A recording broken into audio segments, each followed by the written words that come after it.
Hey guys, what I have here is a 2001 Yamaha 115 two-stroke. I've been having some overheating issues. It started last year. It'd run about 2 or 3 miles and the buzzer would go off. It was real grassy. I thought it was just the grass. So I let it idle for a little bit. It'd go back to normal and we'd ride again. This year it's becoming more and more frequent, so I realized I do have a problem. The water pump was changed about 3 years ago. I have changed that again.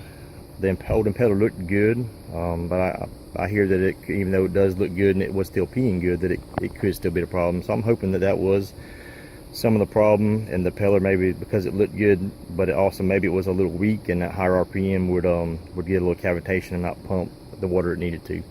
I've checked the thermostats. There's no thermostats in it. I've had it about 6 years now. Whoever had it before me obviously took those out. But the water jacket up here in the thermostat area, it looked good. It wasn't really corroded that bad. I was afraid of a lot of corrosion. I thought maybe I need to take the water jackets off and clean them, but I was told don't mess with them if you don't have to, because you're likely to break a bolt off, and that's going to cause a lot of issues. So I'm gonna replace the thermostats. There's none in it right now, but if I get it running back right, I will put new ones in it just to make it run better at idle. I don't think it actually hurts it, other than your idle's going to be a little rough when it's cold. Another thing I've found is the water Poppet valve. I didn't know what that was. I just researched it, found a little bit about it, and located it. It's right here. It may not have any effect on my issues, because what I understand it is like a pressure release valve. At idle, it's pumping all the water through your engine, but when you get faster RPM, the excess pressure will go through here and be dumped. But it could be causing some restrictions. As you can see, mine, if you can see that in there, it is completely corroded, not working well, not working at all, not moving. So I'm gonna pull that out and replace it, but I'm gonna clean all that saltwater corrosion out of there, and hopefully that'll, maybe some of that's restricting my water flow, and even though the Poppet valve may not be my issue, but what's behind the valve may be some of my issue.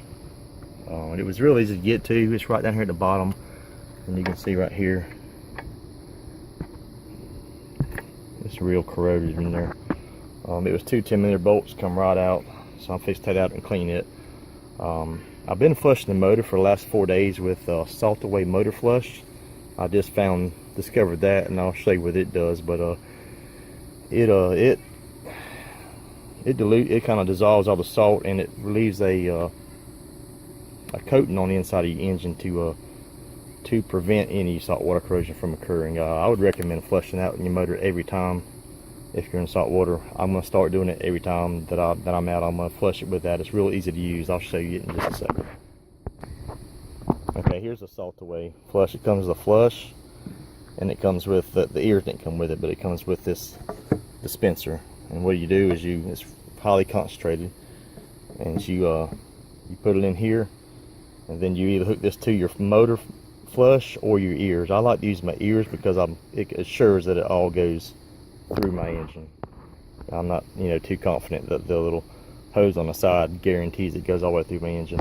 And also says to when you get through using it, don't rinse it out. Leave it in the motor, let it coat the engine while it's in there. Here's the old water pump. Like I said, it looks good, but I'm hoping these impellers are weakened and are not pumping very good at high RPM. Here's the Poppet valve I took out of it. It was stuck shut, wouldn't open at all, really corroded. So I'm fixing to run some motor flush through it without that in there, and see if it cleans out that system a little bit.